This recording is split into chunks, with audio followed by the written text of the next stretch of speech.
Bonjour bien-aimés dans le Seigneur, que l'honneur, la puissance et la gloire soient à notre Seigneur Jésus-Christ, qui dans son infini amour pour nous, nous le démontre au moyen du testament qu'il a laissé pour nous, au moyen de sa puissance qu'il déploie dans nos vies, au moyen de sa protection qui nous assure tout le jour.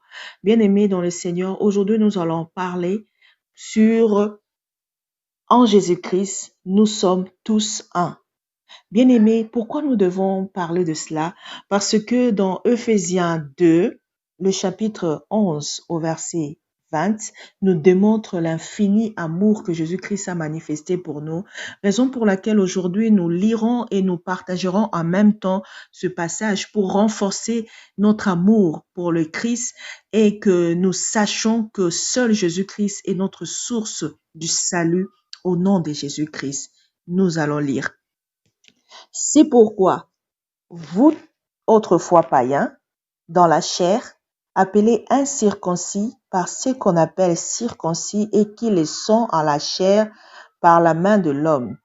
Souvenez-vous que vous étiez en ces temps-là sans Christ, privés du droit de cité en Israël, étrangers aux alliances de la promesse, sans espérance et sans Dieu dans le monde. Bien-aimés, ici on parle de nos patriarches.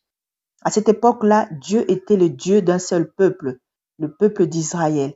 Et toutes les autres nations étaient sans Christ. Donc le Christ, c'est pourquoi Jésus-Christ pouvait dire, je ne suis pas venu pour vous, je suis venu pour le brebis perdu de la maison d'Israël. Il devait normalement sauver que les Israélites. Donc nous étions privés du droit de cité en Israël. Nous étions étrangers à toutes les promesses de Dieu.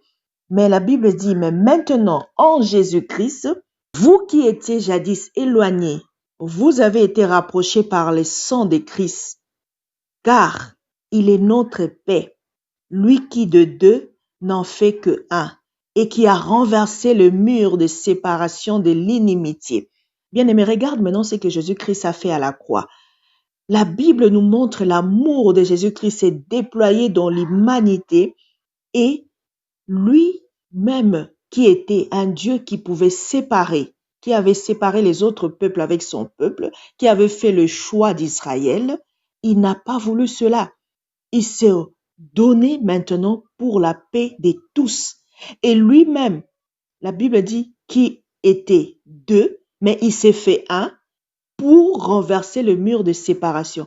Donc Dieu ne veut pas que nous continuions à vivre dans la séparation.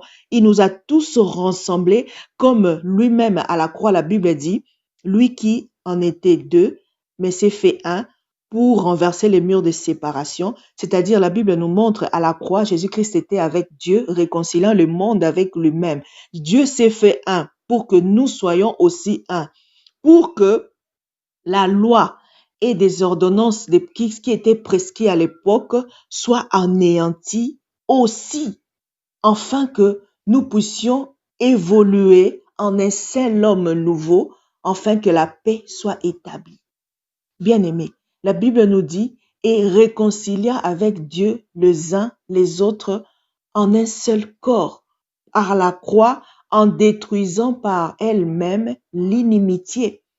Bien-aimé, aujourd'hui, tu peux pas être dans ton église, tu penses que les autres ne sont pas des dieux. C'est faux, c'est pas biblique. Sois musulman, chrétien, pas catholique, païen, tout le monde entier, Dieu n'a voulu que personne soit accepté du droit de cité.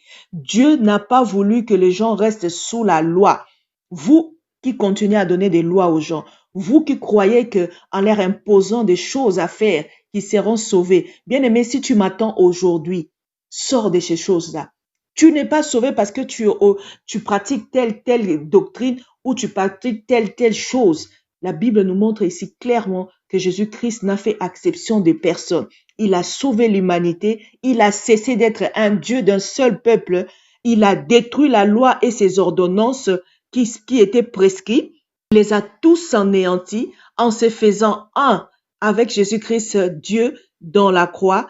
Il a anéanti toutes choses pour sortir aujourd'hui un seul homme nouveau. L'homme de Jésus-Christ, cet homme qui a rétabli la paix. Cet homme qui nous a réconciliés tous et a fait de nous un seul corps. Si Dieu lui-même dans son amour a fait de nous tous un seul corps pour que nous puissions parler maintenant du corps de Christ et que nous sommes le corps de Christ. Vous voyez dans le corps, les uns les autres, il y a des autres parties qui ne sentent pas bon. Il y a des autres parties qui piétinent le sol. Il y a d'autres parties qui font mal de temps en temps, même sans cause.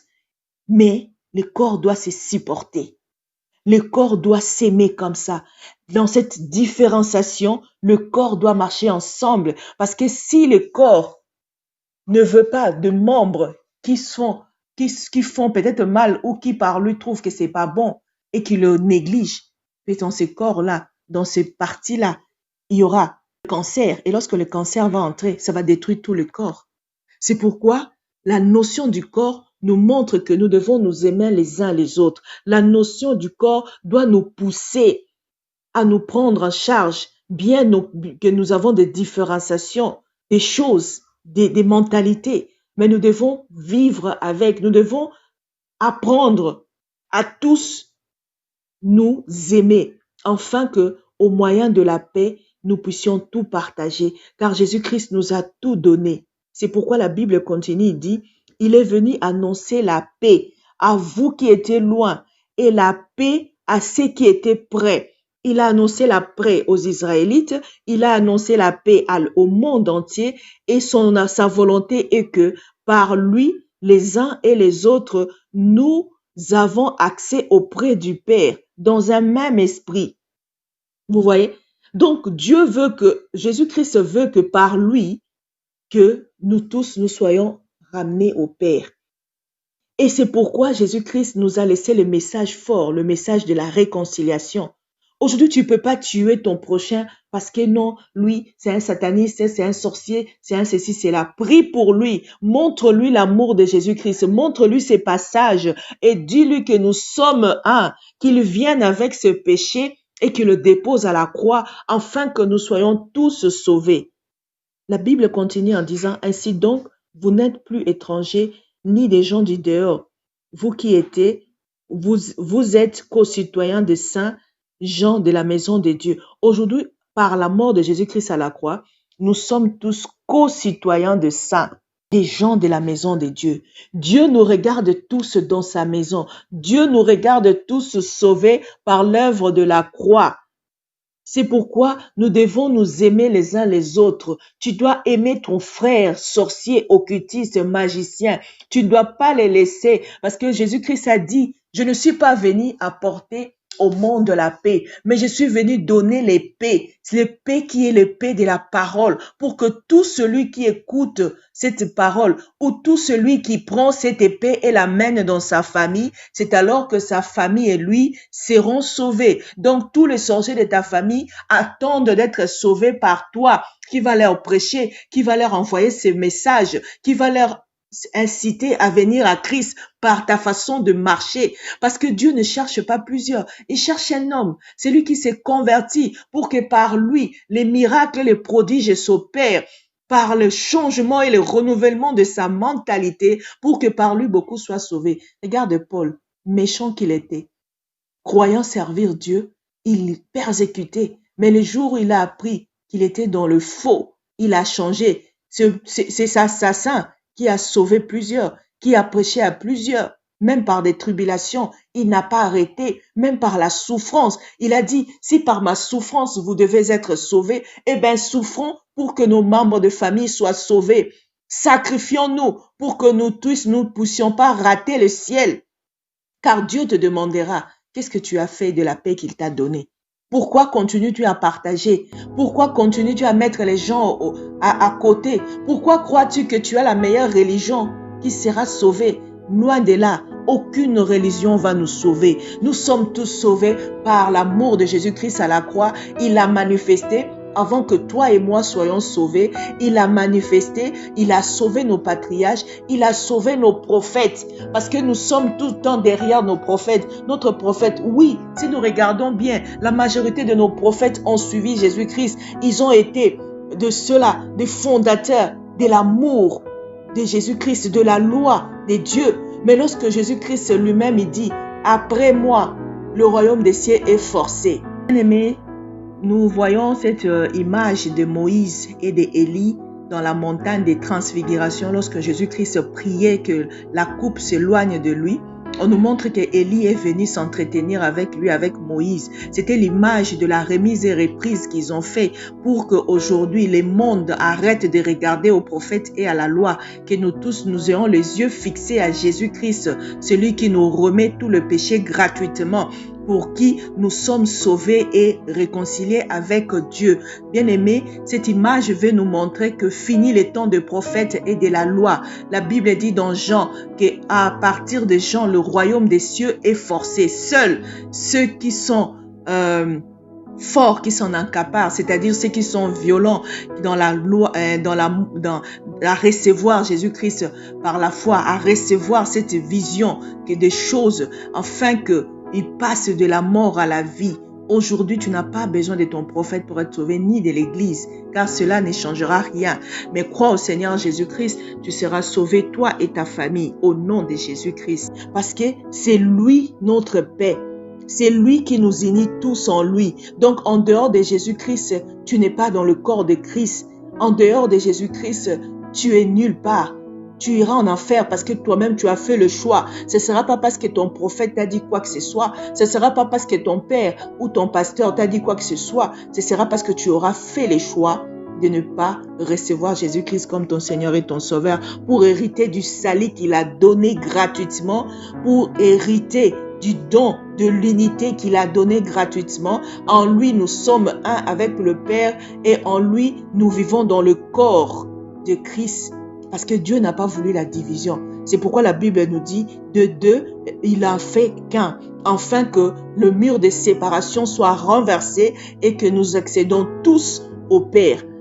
Ainsi donc, la Bible nous dit, nous sommes plus étrangers, nous sommes plus du dehors, mais nous tous, nous devenons co-citoyens de Saint Jean, de la maison de Dieu. Bien-aimé, si tu entends cette parole, tu es co-citoyen, tu es saint, toi et ta famille. Et c'est que Dieu veut que nous puissions recevoir cela par la foi. Parce que si tu acceptes ça par la foi, ça devient évident pour toi. Ça devient un ticket pour que tu entres dans le salut. Regarde cet homme à la croix. C'était à la croix. Il a dit, Seigneur, souviens-toi de moi lorsque tu rentreras dans ta gloire. Il a reconnu qu'il était le Messie, le Christ, le Sauveur du monde. Il ne lui a pas demandé, il commence d'abord par payer. Commence par rembourser comme autant d'autres fois. Mais il lui a dit, aujourd'hui, toi et moi, nous serons au paradis. Parce qu'il a accepté. Il a accepté le don gratuit de Dieu. Il a accepté d'être sauvé par la foi. Et il lui a été donné, comme Abraham. Sa justice lui a été donnée par la foi. Bien-aimé. La Bible dit, pour finir, vous avez été édifiés sur le fondement des apôtres et des prophètes. Jésus-Christ lui-même étant la pierre angulaire, en lui, tout édifice bien coordonné s'élève pour être un temple saint dans le Seigneur. En lui, vous êtes aussi édifiés pour être une habitation de Dieu en Christ. Bien-aimés, n'est-ce pas une bonne nouvelle que nous sommes une habitation? Reconnaissons cela et que la gloire soit à notre Dieu et que l'honneur et la puissance soient à lui et que nous arrêtons de marcher dans le péché et que nous confessions que Jésus-Christ est notre Seigneur et notre Sauveur et il a fait de nous une habitation de Dieu. Ne transformons pas nos corps pour en faire de corps du temple des démons ou du temple du péché, mais que dans nos corps nous puissions glorifier Dieu qui nous a libérés du péché, qui nous a édifiés.